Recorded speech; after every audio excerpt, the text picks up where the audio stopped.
আমাজনের প্রতিষ্ঠাতা Jeff বেজোসের company blue origin বৃহস্পতিবার সফলভাবে তাদের নিউ গ্লেন রকেট উৎক্ষেপণ করেছে।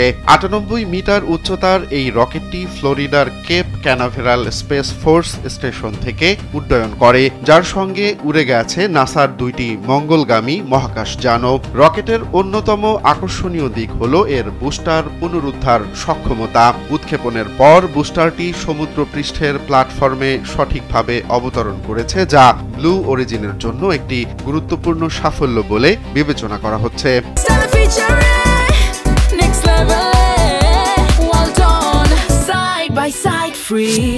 এটি মহাকাশ যাত্রাকে আরও সাশ্রয়ী এবং পুনর্ব্যবহারযোগ্য করে তোলার দিকে একটি বড় পদক্ষেপ বলে মনে করছেন বিশেষজ্ঞরা।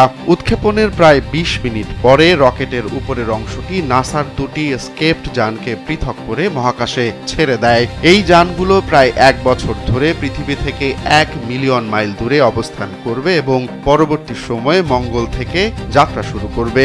মঙ্গলে পৌঁছালে যানগুলো গ্রহটির উচ্চ বায়ুমণ্ডলের চৌম্বক ক্ষেত্র এবং সৌর বায়ুর আচরণ পর্যবেক্ষণ করবে, যা মঙ্গলকে শুকনো ও ধূলিময় করে তোলার কারণ বোঝার ক্ষেত্রে সহায়তা করবে। জেফ বেজোস উৎক্ষেপণ দেখার সময় অত্যন্ত উচ্ছ্বাস প্রকাশ করেন। নাসা কর্মকর্তা এবং প্রতিদ্বন্দ্বী প্রতিষ্ঠান স্পেস এক্সের ইলন মাস্কও তার এই সাফল্যে অভিনন্দন জানান।